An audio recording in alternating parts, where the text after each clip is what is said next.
Hello everyone, welcome to the channel. और आज हम स्टार्ट करेंगे अपनी कंज्यूमर इक्विलिब्रियम चैप्टर का सेकंड पार्ट, जहां हम बेसिकली देखेंगे कि कंज्यूमर इक्विलिब्रियम है क्या। सो कंज्यूमर्स इक्विलिब्रियम है a point of maximum satisfaction. मतलब कंज्यूमर इक्विलिब्रियम हम उस स्टेट को या उस पॉइंट को कहते हैं जहां कंज्यूमर को मैक्सिमम सेटिस्फेक्शन मिल रहा हो और वो उस स्टेट को चेंज करना नहीं चाहता। मतलब अगर वो किसी चीज के लिए पैसे पे कर रहा है तो जितने पैसे वो पे कर रहा है उसे उतना ही संतुष्टि, उतनी ही सेटिस्फेक्शन उसके बदले में मिल रहा है।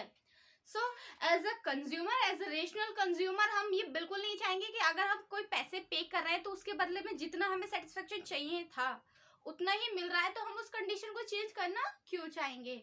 ना उससे महंगा लेना चाहेंगे और ना ही उससे सस्ता लेना चाहेंगे, क्योंकि अगर सस्ता लेंगे तो मे भी हो सकता है कि उससे हमें उतना सेटिस्फेक्शन ना मिले।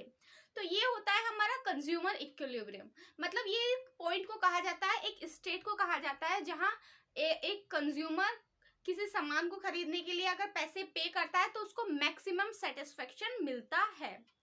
अब कंज्यूमर इक्विलिब्रियम हम अपने कोर्स में देखते हैं कि हम दो तरीके से फाइंड कर सकते हैं। पहला वन कमोडिटी अप्रोच है और दूसरा टू या मोर कमोडिटी अप्रोच।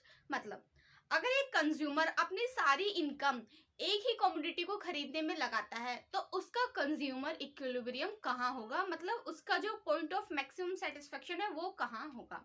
और वहीं दूसरा हम देखेंगे कि अगर वो अपनी सारी इनकम किसी दो कमोडिटी या दो से ज्यादा कमोडिटी को खरीदने में लगाता है तब उसका कंज्यूमर इक्विलिब्रियम कहाँ होगा या पॉइंट ऑफ मैक्सिमम सेटिस्फेक्शन कहाँ होगा। सो इसको हम वन बाय वन लेंगे, लेकिन उससे पहले हम एक चीज और अपने माइंड में क्लियर करते हैं कि अगर हम मार्केट में अगर कोई सामान लेने जाते हैं तो वो किस पर निर्भर होता है कि हम उस सामान को खरीदें या ना। ऑब्वियस है कि हम किसी भी सामान की कॉस्ट उसके प्राइस को देखकर ये डिसाइड करते हैं कि मैं उसको खरीदूं या मैं उसको खरीदूं नहीं। सही है।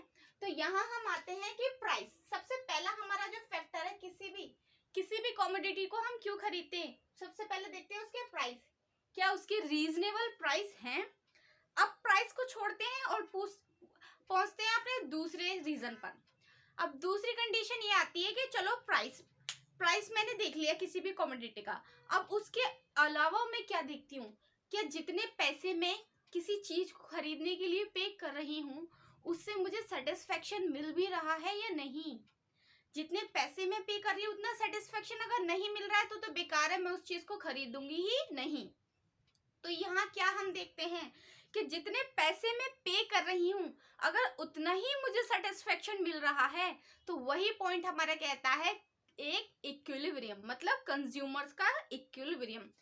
अगर ये प्राइस मेरे किसके इक्वल हो जाए, मेरी मार्जिनल यूटिलिटी के। मार्जिनल यूटिलिटी क्या होता है, हमारा एडिशनल सेटिस्फेक्शन। जो हमारा सेटिस्फेक्शन होता है वो क्या होता है, मार्जिनल यूटिलिटी। एक्सपेक्टेड सेटिस्फेक्शन, मैं जितना सेटिस्फेक्शन मैं एक्सपेक्ट कर रही हूँ उस किसी प्रोडक्ट से और मुझे उससे उतना ही सेटिस्फेक्शन अगर मिल रहा है जितने पैसे मैं उसके लिए पे कर रही हूँ, तो यही पॉइंट मेरा क्या कहलाएगा, पॉइंट ऑफ मैक्सिमम सेटिस्फेक्शन। अब हम इसी को पढ़ेंगे वन कमोडिटी के केस में और इसी को हम पढ़ेंगे टू कमोडिटी के केस में। अब यहाँ जो प्राइस हम लेते हैं तो थोड़ी सी दिक्कत ये आती है कि जो हमारे प्राइस जो होता है वो होता है मेरी मनी की टर्म में। किसकी टर्म में होता है प्राइस, मनी की टर्म में। लेकिन ये जो मेरी मार्जिनल यूटिलिटी है ये यूटिल्स में है, इसकी जो मेजरमेंट की यूनिट है वो यूटिल्स है। तो हमको करना क्या होता है, इस मार्जिनल यूटिलिटी को मुझे मनी की टर्म में ही कन्वर्ट करना है। अब इसको मनी की टर्म में कन्वर्ट करने के लिए हम एक कंज्यूमर से ये पूछते हैं कि वो हमें बस एक चीज बता दे, वो हमें ये बता दे कि अगर 1 रुपया कोई कंज्यूमर खर्च कर रहा है तो उस 1 रुपये से उसे कितने यूटिल्स का सेटिस्फेक्शन हो रहा है। मान लो मैं एज ए कंज्यूमर मैं कहती हूँ कि मुझे 1 रुपया अगर मैं खर्च करती हूँ तो मुझे 4 यूटिल्स का सेटिस्फेक्शन हो रहा है। कितने यूटिल्स का सेटिस्फेक्शन हो रहा है मुझे, 4 यूटिल्स का। और मैं चाहती हूँ इस कोल्ड ड्रिंक को खरीदना, मैं इस कोल्ड ड्रिंक को खरीदना चाहती हूँ, ये एक कोल्ड ड्रिंक है रुपए। क्या है इसका प्राइस? 4 रुपए। तो मैं इस कोल्ड ड्रिंक को खरीदना चाहती हूँ और मैंने कहा कि मुझे 1 रुपए में 4 यूटिल्स का सेटिस्फेक्शन मिल रहा है। तो जब मैं इस कोल्ड ड्रिंक को खरीदने में 4 रुपए खर्च करूंगी तो मुझे कितने यूटिल्स का सेटिस्फेक्शन मिलना चाहिए? जब मैं इस कोल्ड ड्रिंक को खरीदने में 4 रुपए खर्च करूंगी तो मुझे कितने यूटिल्स का सेटिस्फेक्शन मिलना चाहिए?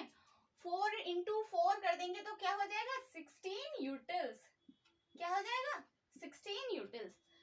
1 रुपया खर्च कर रही हूँ मैं तो मुझे 4 यूटिल्स का सेटिस्फेक्शन हो रहा है। और जब मैं इस कोल्ड ड्रिंक को खरीदने के लिए 4 रुपए खर्च करूंगी तो मुझे 16 यूटिल्स का सेटिस्फेक्शन होना चाहिए। यही मेरा क्या होगा? Point of maximum satisfaction.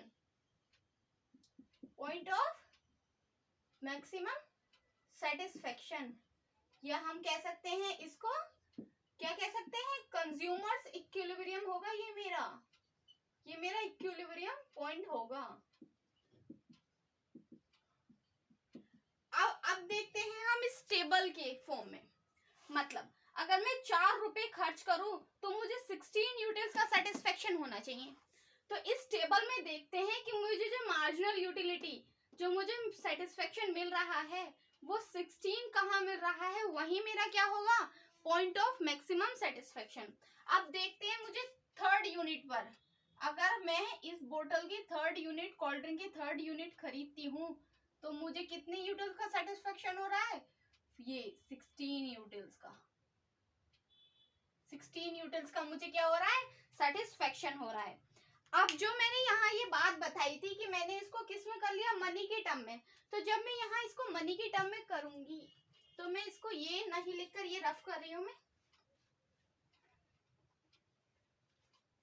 अब मैं इसको क्या कर लूंगी?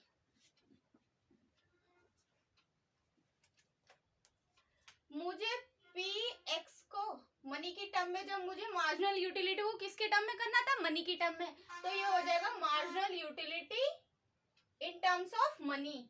In terms of money. अब जो ये मेरा प्राइस है, marginal utility in terms of money होता किस तरीके से है? जब हम मार्जिनल यूटिलिटी को किससे डिवाइड कर दे? प्राइस से। तो मेरा क्या निकल कर आ जाएगा? Marginal utility of money. ये मेरी एक इक्वेशन क्या होती है? फॉर्म होती है। ये एक हम इक्वेशन बनाते हैं जब हम मार्जिनल यूटिलिटी को डिवाइड कर देते हैं प्राइस से तो मार्जिनल यूटिलिटी ऑफ मनी निकल कर आ जाता है। अब इसको इसमें डालकर देखते हैं हम। मार्जिनल यूटिलिटी ऑफ मनी ये है। अब देखो मार्जिनल यूटिलिटी क्या है? 16। मानो मार्जिनल यूटिलिटी मेरे को निकालना है। मार्जिनल यूटिलिटी क्या है? 16। और प्राइस क्या है? प्राइस क्या है? 4। तो 4 4 जा 16। तो ये किसके इक्वल आ गया? 4 के। और मैंने क्या बताया था कि मुझे 1 रुपए से कितने यूटिल्स का सेटिस्फेक्शन मिल रहा है?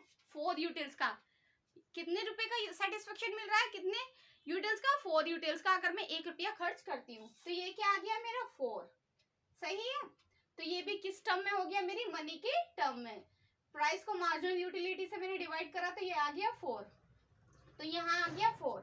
जब मेरा प्राइस किसकी इक्वल हो जाता है? मार्जिनल यूटिलिटी ऑफ मनी के। प्राइस ये देखो, ये भी 4, ये भी 4। तो यहाँ मैं लिख सकती हूँ कि px is equal to MUM या फिर MUX upon px is equal to MUM। हमारी ये इक्वेशन बनेगी। अब मैं इसे रफ कर रही हूँ। नोट करना हो तो किसी को नोट कर लो, जल्दी से स्क्रीनशॉट ले लो। अब इसको रफ करते हैं और एक ओवरव्यू देखते हैं, बस इसकी एक समरी बनाते हैं। हमने देखा कि वन कमोडिटी के केस में एक कंज्यूमर का इक्विलिब्रियम अगर हम इक्वेशन से देखें तो क्या इक्वेशन है? उसका इक्विलिब्रियम किस पॉइंट पे आता है? जब MUX किस upon PX is equal to MUM हो जाए। ये इक्वेशन। जब marginal utility upon price is equal to MUM, जब ये दोनों इक्वल हो जाएं, इसके इक्वल ये आ जाए, तब ही हमारा पॉइंट ऑफ मैक्सिमम सेटिस्फेक्शन या कंज्यूमर्स का इक्विलिब्रियम मिलेगा। वही पॉइंट क्या होगा? मैक्सिमम सेटिस्फेक्शन का। तो वन कमोडिटी के केस में अगर ये इक्वेशन इक्वल हो रही है तो वहां हम कंज्यूमर इक्विलिब्रियम को इजीली फाइंड कर सकते हैं। सो अब देखते हैं कि टू कमोडिटी के केस में हमारा इक्विलिब्रियम कहाँ हमको मिलेगा, मतलब हम अपना point of maximum satisfaction two commodity के केस में कैसे फाइंड कर सकते हैं। टू कमोडिटी मतलब एक मैं एक्स कमोडिटी परचेस कर रही हूँ और एक वाई मानो। तो देखा था हमने कि वन कमोडिटी के केस में इक्विलिब्रियम कहाँ मिलता है, जब ये इक्वेशन फुलफिल हो जाए, MUX upon PX is equal to MUM। जब ये इक्वेशन बैठ जाए तो मुझे x का इक्विलिब्रियम मिल जाएगा, x कमोडिटी का। अब वही y की बात कर रहे हैं तो MUY upon PY is equal to MUM। तो क्या मैं इन इक्वेशन को, ये भी MUM के इक्वल है और ये भी MUM के इक्वल है, तो क्या मैं इन इक्वेशन को ये लिख सकती हूँ कि MUX upon PX is equal to MUY upon PY is equal to MUM।